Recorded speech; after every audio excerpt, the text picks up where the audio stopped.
Welcome to Nathan Runs His Freakin' Mouth from Geek, Alabama. Nathan has a lot to say about today's current events, and with also being on the autism spectrum, he's not afraid to speak his mind. And now, here's your host, Nathan Young.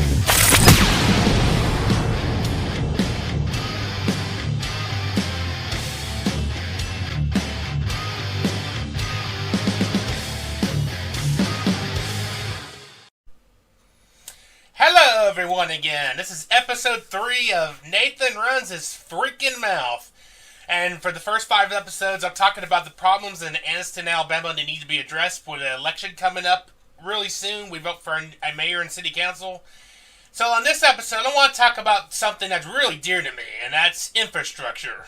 Our roads across Anniston suck. We have some of the most crappiest roads I think I've ever seen in any town. Anniston has to rely on the state and the county to get funds just to repave streets because they don't have the money to repave streets in the city. I mean, you travel up and down the streets maintained by the city, not by the state. The city of Anniston, city streets. I mean, you see paint lines that you can't read what the paint on the lanes of the road say. For example, down on Wilmer, there's a center lane, a turn lane. And the lines are so faded, you can't even tell there's a center lane in the middle of the road. That's that bad. I mean, when Anniston we painted the lines on certain road a couple years ago, they did some of the worst repainting line jobs ever. Lines are so crooked, they didn't match. It was ugly. It looked like a hick job. And it's not just the pavement, it's the traffic signals. I mean, here's a secret, if you didn't know this. On the state highways for Anniston, all the traffic lights have to be maintained by the city of Anniston, not by the state. The city's got to maintain all the traffic lights, believe it or not. Y'all didn't know that, well now you do. I had to go after the city for not maintaining the signal properly at the 202 Quintard intersection. I mean, it got so bad, traffic was backing up for blocks because the signal was broken.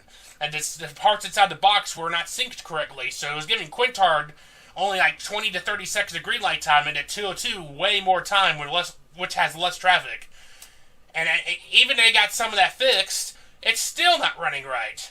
You got a left turn signal coming off 8th Street to South Quintard that's had this max amount of green because they haven't gotten the sensor correct. And this has been going on for years. Let's go down Quintard to the Greenbrier intersection. The light for Greenbrier has the max amount of green because the city just doesn't care about fixing the sensor that has a fault in the box. So it's been like that for 6 to 7 years now. And I could sit there in the corner in one of the parking lots and watch cars run the red light because they're not going to sit there for no reason, which is a hazard to begin with. And at the Greenbrier Quintard light, it's not even timed correctly. The synchronization is not even timed correctly. They haven't gotten that fixed. And the left turn signals are also given a max green time, even if nobody's there and it's backing up traffic. People are sitting there for absolutely no reason. And it's not just that. It's also the pedestrian signals. You go up and down Noble Street and see all the burnt out ped signals. They've been like that for months and months and months. You got push buttons that don't work, and you got some push buttons in one intersection. The button's gone. It's just a little screw you have. You have to push a screw. And all the ped signals in that intersection, the 8th Leeton intersection, are burnt out. And it's the road signs. There's so many faded road signs. Every time I have had to call the city so many times to tell them to get this fixed, get that fixed, because they won't do it.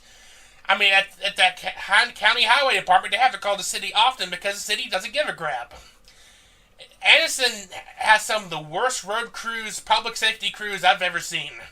They don't give a crap. They sit in their office all day, I guess, and just be lazy as hell.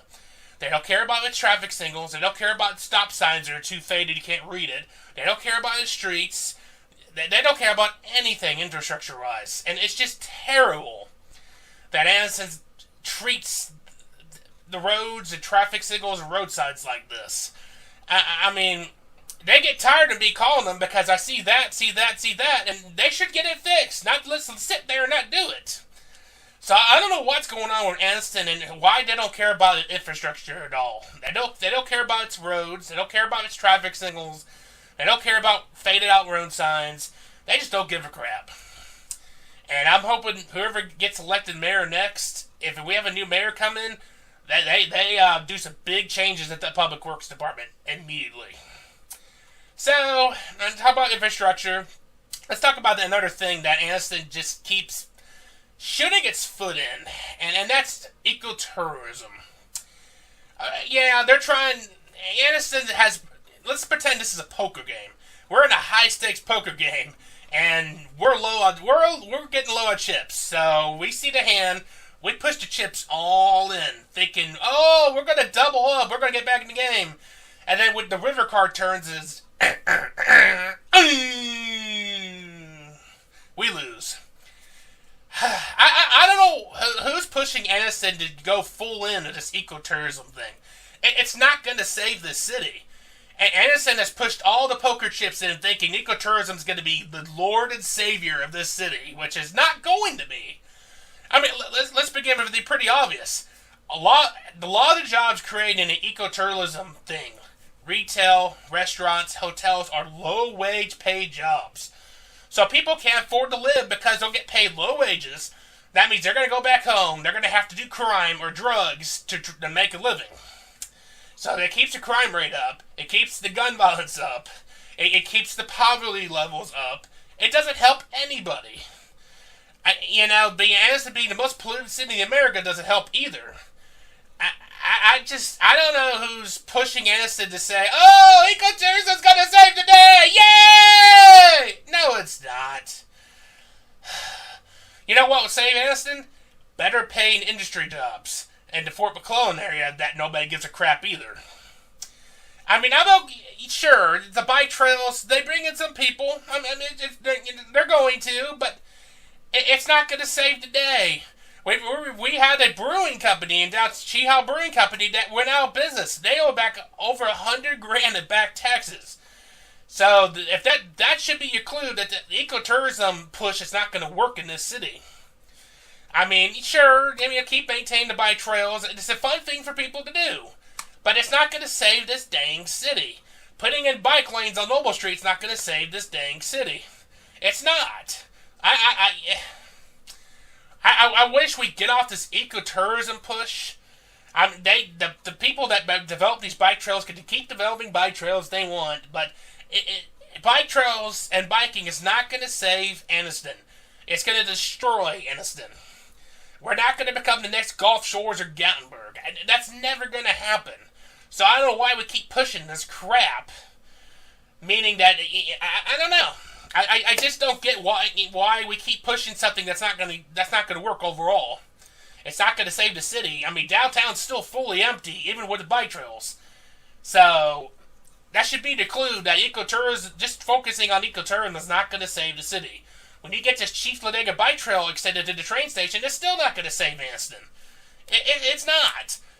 You're going to have homeless people and people mugging and shooting people on the bike trail because that's going for one of the worst parts of Anniston. I mean, yeah, bike trails are fun. It does bring some people in. They might go out to eat, but we're shooting ourselves into something that's not going to save this city overall. It's just not going to. I know that's pissing the hands of people off. Another example is the Civil Rights Museums, the Freedom Bus thing. That's not going to bring a lot of people in either. It'll bring some people in, but it's not going to bring in millions of guests every year. Everybody's going, oh my God, this thing can bring in millions of people in tax revenue every year. No, it's not. It'll bring some people in, but it's not going to make much of a dent in city tax revenue. They're not going to go out to eat in restaurants. They're not going to do that. Sure, yeah, we need to have the civil rights, the Freedom Bus Memorial there downtown. I think that's a wonderful thing. But Anniston keeps thinking, oh my God, this is going to be a bonanza. This is going to be a massive bonanza that'll save the city and we can move forward. No, it's not. I'm sorry, Anniston, but this ecotourism civil rights thing is not the Lord, the Savior that can save Anniston and bring it back from its dumps. It's not going to do that. I wish Anniston would quit focusing on that because it's not going to work overall. So I don't. We need some new leadership in Anniston, and I guess we might need new leadership in the Chamber of Commerce too, because this ecotourism and this civil rights tourism stuff, it's not gonna make much of a dent in Anniston. It's not gonna save the city. Sorry, folks. Thank y'all for listening for episode 3 of Nathan Runs His Freaking Mouth. Y'all have a great day. Thank you for listening to Nathan Runs His Freaking Mouth. For more stories, videos, coverage, and podcasts, log on to geekalabama.com.